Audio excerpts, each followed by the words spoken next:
ইউসুফ আলাইহিস সালাম বলেছিল না যে আমি বিশ্বস্ত, আমাকে দায়িত্ব দেন? আমি বলতে চাই আমি বিশ্বস্ত, আমাকে দায়িত্ব দেন। আমাকে 5 বছর সময় দেন, পুরো দেশের শিক্ষা সিস্টেম চেঞ্জ করে দেবো ইনশাআল্লাহ।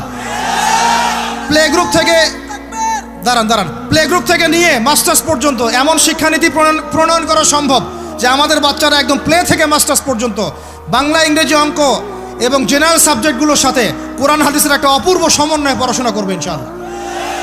একা করে দিতে পারবো ইনশাআল্লাহ তাআলা। আমাকে এরকম 100 জন শিক্ষাবিদ দেন, 100 জন আলেম ওলামা দেন, একটা প্যানেল করে দেন, পুরো দেশের শিক্ষা চেঞ্জ করে দেওয়া যাবে ইনশাআল্লাহ।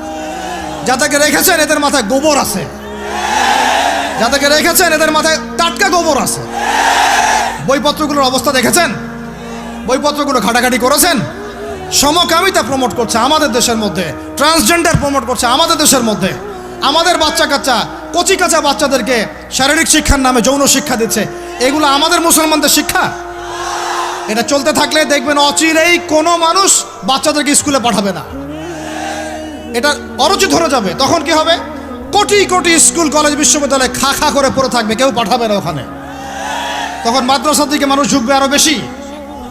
আমি তো দাবি জানাই উপরের লেভেল থেকে এমন একটা শিক্ষা ব্যবস্থা প্রণয়ন করা হোক যাতে আমার মাদ্রাসা গড়ার প্রয়োজনই না হয়। ওই সিস্টেম রাষ্ট্রীয়ভাবেই পড়ানো হবে ইনশাআল্লাহ। আপনি মালয়েশিয়ার দিকে তাকিয়ে দেখেন, আপনি এই যে ওয়েস্টার্ন কান্ট্রির মধ্যে অনেক কান্ট্রি আছে, অস্ট্রেলিয়ার মতো জায়গাতে আছে, ব্রিটেনের মতো জায়গাতে আছে, কোনো কোনো ক্ষেত্রে আপনি লেবাননকে দেখেন, ইয়েমেনকে দেখেন, জর্ডানকে দেখেন, কাতারকে দেখেন, সৌদি আরবিয়াকে দেখেন, অনেক কান্ট্রি আছে। ভালো কাজের তো প্রশংসা করতে দোষ নাই, দোষ আছে? এমনকি অনেক পশ্চিমা কান্ট্রিতেও একদম উপর লেভেল থেকে ইসলামিক সিলেবাস প্রণয়ন করা হয়েছে। তার মানে এমন না যে তারা সায়েন্সকে গুরুত্ব দেয় নাই, ম্যাথকে গুরুত্ব দেয় নাই, ফিজিক্স পড়ায় নাই, অ্যাস্ট্রোফিজিক্স পড়ায় নাই, ইকোনমিক্স পড়ায় নাই, বিষয়টা এমন না। তারা ফিলোসফি পর্যন্ত পড়িয়েছে। ঘাটাঘাটি করেন, অনলাইনে সব মজুদ আছে। এমন শিক্ষানীতি প্রণয়ন করা সম্ভব একদম প্লে থেকে নিয়ে মাস্টার্স পর্যন্ত। আমার ছেলে ইমামতিও করবে, এদিকে বিমানও উড়াবে ইনশাআল্লাহ। আমার মেয়ে ডাক্তারও হবে, এদিকে দেখবেন হাফেজাও হবে ইনশাআল্লাহ। একজন মুফতি সাহেব, তিনি ফতোয়াও দিবেন, একই সাথে বিশ্ব অর্থনীতি সম্পর্কেও জানবেন ইনশাআল্লাহ। একজন আর্মি অফিসার, তিনি যেমন সামরিক ক্ষেত্রে লিডার হবেন, তেমনি দেখবেন ফিকহের কিতাব মোতালা করে ফতোয়া দিতে পারছেন ইনশাআল্লাহ। এই যুগটা এটা কোনো মানে স্বপ্নের যুগ নয়, এই যুগটা ছিল এক সময়। বেশি দিন দূরে যেতে হবে না, আপনি 200, 300, 400 বছর পিছনে যান, দেখবেন মুসলমানরা এমন সোনালী যুগ পার করে আসছে। অতএব এগুলো কোনো গাল গল্প করছি না আমি, এগুলো বাস্তবে রূপান্তরিত করা অবশ্যই সম্ভব, বারহাক সম্ভব, যদি এরকম কিছু মানুষের মধ্যে উদ্দীপনা থাকে, একটা সৎ সাহস থাকে, আমাদের উপর থেকে যদি একটা সহযোগিতা আসে এবং আমাদের মতো যারা ইয়াং তাদেরকে যদি মূল্যায়ন করা হয়, ইনশাল্লাহ দেখবেন বাংলার জমিন পরিবর্তন হয়ে গেছে। এই পরিবর্তন হলে দেশের জন্য কোনো খারাপের কিছু নাই, রাষ্ট্র পিছিয়ে যাবে না, রাষ্ট্র আরও এগিয়ে যাবে ইনশাআল্লাহ তাআলা। আরও ব্যাপার আছে, আপনি মালয়েশিয়ার একটা ক্লাস 10-এর বাচ্চার দিকে তাকান। ক্লাস 10-এর একটা বাচ্চা কোনোদিন মাদ্রাসায় যায়ই নাই, স্কুলে পড়েছে, কিন্ডারগার্টেনে পড়েছে, রাষ্ট্রীয় সিলেবাসে পড়েছে, মাত্র 10 থেকে 12 বছর পড়াশোনা করে ও এখন এদিকে এসএসসি এইচএসসি লেভেলেও চলে গেছে, ও লেভেল এ-লেভেলস পরীক্ষা দিয়েছে, এদিকে সে ইমামতি করার যোগ্যতা অর্জন করেছে। এখন আমাকে বলেন ওই রাষ্ট্রটা কি পিছিয়ে গেছে? অতএব এই শিক্ষার দিকে অনেক মনোযোগ হতে হবে আমাদের সবাইকে, আল্লাহ পাক তৌফিক দান করেন। আমরা যদি এখন এগুলোর বিরুদ্ধে গঠনমূলক কথা না বলি, গঠনমূলক প্রতিবাদ না করি এবং আমাদের রাষ্ট্রপ্রধানদেরকে না বুঝাই, তাহলে অনেক দেরি হয়ে যাবে। আজকে থেকে 20 বছর আগে ইহুদি খ্রিস্টানরা পরিকল্পনা করেছিল এই টিকটক প্রজন্ম গড়ে তোলার জন্য, তারা আজকে সফল হয়েছে। এখন আমরা যদি এখন চুপ করে থাকি, আগামী 20 বছর পর আপনি দেখবেন আরেকটা প্রজন্ম আসছে, এরা মানুষকে সালাম পর্যন্ত দিবে না। দেখে নিন আপনি, 20 বছর লাগবে না, 5টা বছর যাক, তারপর দেখেন কি হয়। আল্লাহ, এরা কি এখন বাসায় ঢুকে বাবা মাকে সালাম দেয়? কারণ কোনো প্রতিষ্ঠান ওকে সালাম দেওয়া শিখায় নাই, স্কুলে না, কলেজে না, কোথাও সে সালাম দেওয়া শিখছে না। আসসালামু আলাইকুম ওয়া রাহমাতুল্লাহি ওয়া বারাকাতুহু বিশুদ্ধ করে বলতে পারছে না। বিশুদ্ধ করে বলতে হবে না? অর্থ আছে না? এর একটা তাজবির আছে না? এগুলো তো আমরা গুরুত্ব দিচ্ছি না। এমন প্রজন্ম গড়ে উঠেছে অলরেডি যারা এখন পিতামাতাকে সালাম দেয় না, পিতার সাথে ঝগড়া করে, মায়ের সাথে, মায়ের গায়ে হাত তুলে, সম্পত্তির জন্য মাকে হত্যা করে, সম্পত্তির জন্য বাবার গায়ে হাত তোলে। ওদিক থেকে মাস্টার ডিগ্রি পাশ করে আসে ব্রিটেন থেকে, অক্সফোর্ড থেকে, কেমব্রিজ থেকে। আয়শা এদিকে প্রফেসর হয়েছে বিভিন্ন বিশ্ববিদ্যালয়ের, বাবা পড়ে আছে বৃদ্ধাশ্রমে। কতগুলো এক্সাম্পল নেবেন? এগুলো আমি কি গাল গল্প করছি? আমি কোনো গাল গল্প করতে এখানে আসি নাই, এগুলো বাস্তবতা। যদি বাহিরের চোখ দিয়ে আপনি দেখেন মনে হবে অর্থনীতি অনেক ভালো, ভিতরের চোখ দিয়ে দেখেন অর্থনীতি সুদ দিয়ে ভর্তি হয়ে গেছে। প্রত্যেক পদে পদেই সুদ। গাধাদেরকে আমি তো বুঝাতে পারি নাই। কাগজের টাকা আর এই যে আপনার এই ইলেকট্রনিক মানির কথা তো দীর্ঘদিন বলেছি, কিছু গাধা আছে এদেরকে বুঝাতে পারি নাই। এর মধ্যেও সুদ আছে, এর মধ্যে কি আছে? আর আমি কখনোই বলি নাই যে কাগজের টাকাটা হারাম। মিথ্যাচারে এরা যে পরিমাণ হাদিস জাল বানায়, এদের চেয়ে বড় জাল বানানো কর কেউ নাই বাংলাদেশে। একটা কথাকে ঘুরাই ফিরে এমন ব্যাখ্যা শুরু করবে যে আপনি বিভ্রান্ত হয়ে যাবেন। একটা ইমোশন প্রকাশ করবেন, উহুদের প্রান্তে দাঁড়িয়ে একটা ইমোশন প্রকাশ করবেন, ও বানায় দিবে ও জান্নাতের ঘ্রাণ পেয়ে আসছে। আপনি বলবেন যে কাগজের টাকা নয়, মনিটরি সিস্টেমটা হারাম, ও বানায় দিবে ও বলেছে কাগজের টাকা হারাম। আপনি বলবেন যে আপনার যদি গান শুনতেই হয় তাহলে একা একা শোনেন, আমাকে শোনাচ্ছেন কেন? ও বানাই দিবে ও গান একা শোনা জায়েজ বানাই দিছে। এর এত খবিস, এত খান্নাস। এদের চরিত্রটা চিনতে পারতাম না আমরা যদি গাজাই শোনা আসতো। আল্লাহর কসম আমিও কিছু কিছু জায়গায় এদেরকে কোনো কোনো ক্ষেত্রে ভালো মনে করতাম। আল্লাহর কসম গাজাই শোনা আসলে আমি বুঝতে পারতাম না এদের ভিতরে কত মুনাফেকি আছে। আল্লাহ পাক আমাদেরকে মুনাফেকদের থেকে হেফাজত করেন, মাজলুম ভাইদের সাথে থাকার তৌফিক দান করেন, জালেমদের পক্ষপাতিত্ব করা থেকে আল্লাহ হেফাজত করেন। নির্লজ্জদেরকে দেখেছেন? নির্লজ্জরা এখনো বলেছে আইয়ুবী রাহিমাহুল্লাহর আকীদা ঠিক ছিল না। বলি নাউযুবিল্লাহ। আর আইয়ুবী রাহিমাহুল্লাহ যে ঘোড়ায় চড়ে জিহাদ করেছেন, ওই ঘোড়ার খুরের নিচে যে পরিমাণ মাটি ছিল, তোমার মতো হাজারটা মাতখালিকে ওই জায়গায় নিয়ে গেলেও তার সমপরিমাণ হবে না কখনো ইনশাআল্লাহ। আইয়ুবী রাহিমাহুল্লাহ যে তরোয়াল দিয়ে যুদ্ধ করেছেন, ওর এক ফোঁটা রক্তের দাম তোমাকে বিক্রি করলে হবে না ইনশাআল্লাহ। তুমি তার আকীদা নিয়ে প্রশ্ন তোলো, নির্লজ্জ কোথাকার। একজন বলেছে ফিলিস্তিনিরা মাইর খাবে না কেন? ইহুদিদের সাথে থাকতে থাকতে নাকি ওদের মতোই হয়ে গেছে। নাউযুবিল্লাহ। আল্লাহ মাফ করেন, আল্লাহ হেফাজত করেন। একজন বলেছে যে হামাস ইহুদিদেরই হাতে তৈরি করা, বিচ্ছিন্ন হয়ে নাকি সন্ত্রাসী কর্মকাণ্ড করছে। বলার ভাষা নাই, আমি বলতে বলতে ক্লান্ত হয়ে গেছি, আর বলতে চাই না। বলার আমার রুচিও করে না, আর ভাষাও নেই। তবে এতটুকু আপনাদেরকে আমি আশ্বস্ত করতে চাই, ইনশাআল্লাহ তাআলা বাংলাদেশের হকপন্থী ওলামায়ে কেরামদের যে জামা আছে, কওমি ঘরানার ওলামায়ে কেরামদের যে হকপন্থী ওলামায়ে কেরামদের জামা আছে, প্রত্যেক বই, প্রত্যেক মেম্বার, প্রত্যেক আলোচনায় তারা আল আকসা ইস্যুটাকে জীবিত রাখবে ইনশাআল্লাহ। এটাকে আমরা জীবিত রাখবো ইনশাআল্লাহ। ওরা এটাকে ভুলিয়ে দিতে চাচ্ছে, এই জন্য নতুন নতুন ইস্যু তৈরি করার চেষ্টা করছে। খবরদার, আপনারা এই ইস্যুতে পা দিবেন না। আপনাদেরকে ভিতরে চোখ খুলতে হবে এবং মূল গন্তব্য চিনতে হবে। আল্লাহ রাব্বুল আলামিন আমাদের সবাইকে ভিতরে চোখ দিয়ে এই বিশ্বকে দেখার তৌফিক দান করেন। বিশ্ব অর্থনীতিকে দেখবেন, ভিতরে চোখ দিয়ে দেখবেন। ইলেকট্রনিক মানির মধ্যেও সুদ আছে, কাগজের টাকার ভিতরেও সুদ ঢুকেছে। সামনে আসবে বিটকয়েন্স, যেটা অলরেডি চলে আসছে। আরেকটা আসবে, সেটা হলো ক্যাশলেস সোসাইটি। কি বললাম বলেন? বলদ বলবে যে ভবিষ্যৎবাণী করে গেল, আহলুল বলদ ওয়াল কিরদা, আহলুল হিমার ওয়াল কিরদা। তো এরা ভবিষ্যৎবাণী করে গেল। আরে বর্তমান সম্পর্কে তুমি খবর রাখো না বলেই তো বর্তমানকে ভবিষ্যৎ মনে হয় তোমার। এটা বহু কান্ট্রিতে অলরেডি চালু হয়ে গেছে। এই যে আমাদের অনেক ভাই ব্যবসা করে, তারা চায়না যায়, কোরিয়া যায়, উত্তর কোরিয়া, দক্ষিণ কোরিয়া যায়। ওরা দেখে আসতেছে চায়না চালু করে ফেলছে অলরেডি। ক্যাশলেস সোসাইটি মানে হচ্ছে আপনি আপনার মুদ্রাকে সংরক্ষণ করতে পারবেন না। আপনি দেখলেন খিদির আলাইহিস সালাম দেয়াল নির্মাণ করলেন, দেয়ালের নিচে কি ছিল? খাজানা ছিল। তাহলে দেয়ালের নিচে খাজানা তিনি সংরক্ষণ করলেন কেন? এতিম বালকরা যেন বড় হয়ে সেটা নিতে পারে। তাহলে আপনি চিন্তা করেন, ওই মুদ্রাটা কি ছিল? ইলেকট্রনিক মানি ছিল, যেটা তিনি সংরক্ষণ করলেন।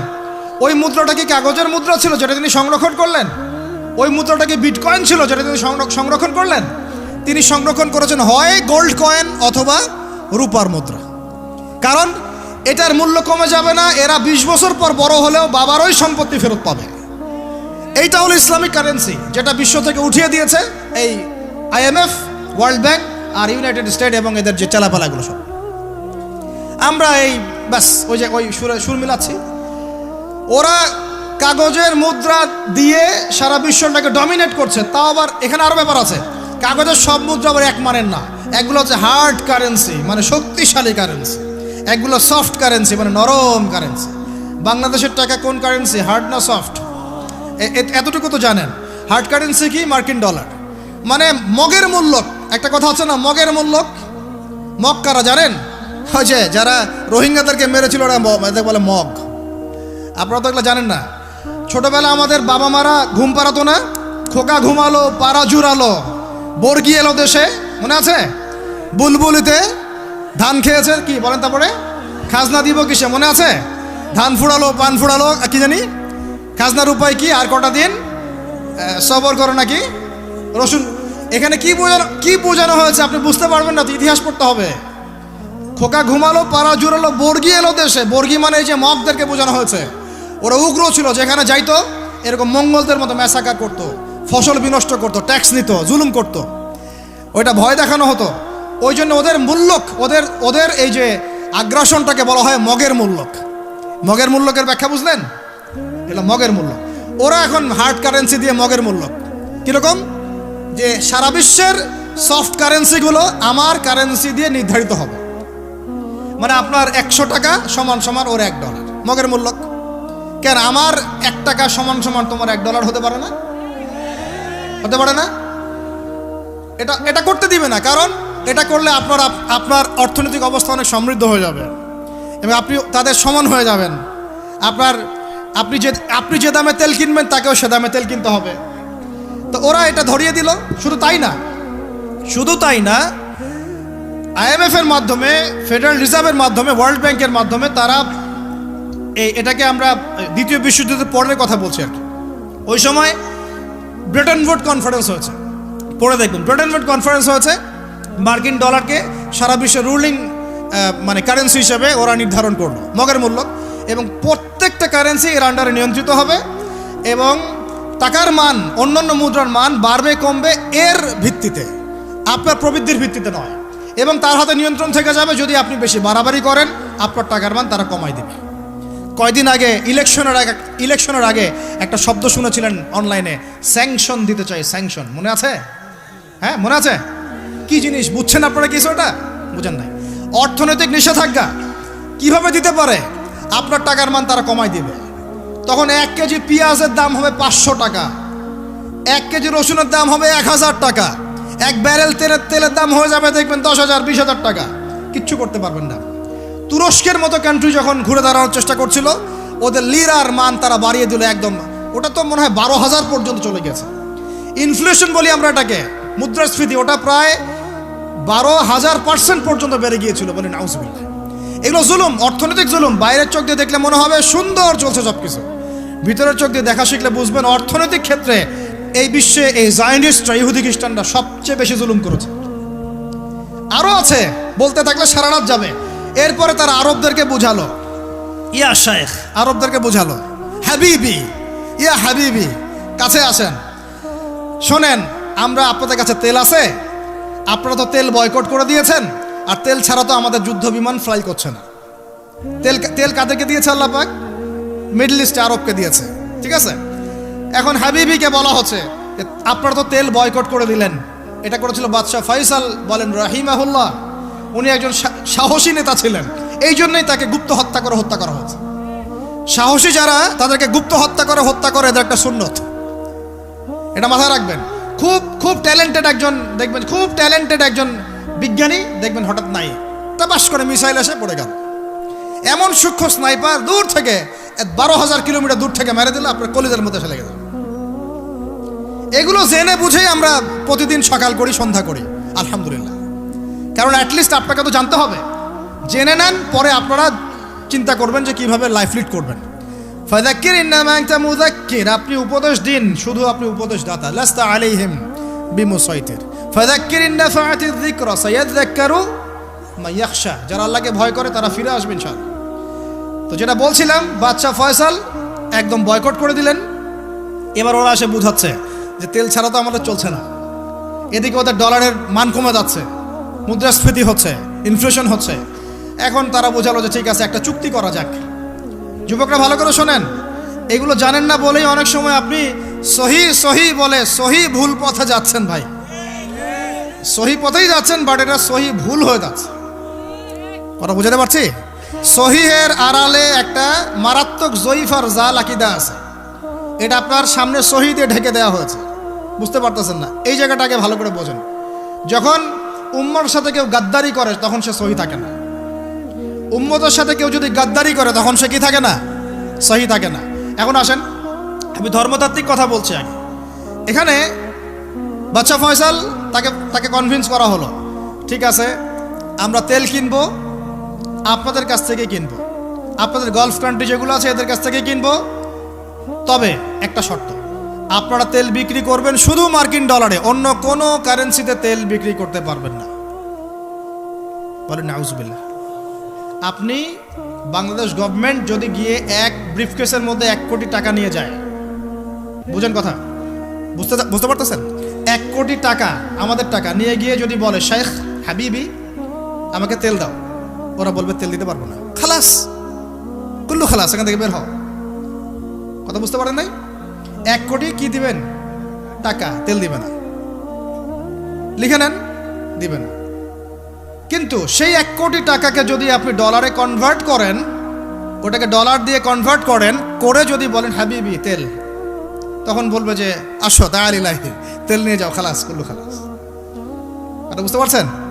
তেল বিক্রি করব শুধুমাত্র ডলার দিয়ে, ডলার ছাড়া অন্য কোনো কারেন্সিতে তেল বিক্রি করতে পারবো না। এইটা পশ্চিমারা আরবদের সাথে একটা সন্ধি করলো আর কি, চুক্তি করলো।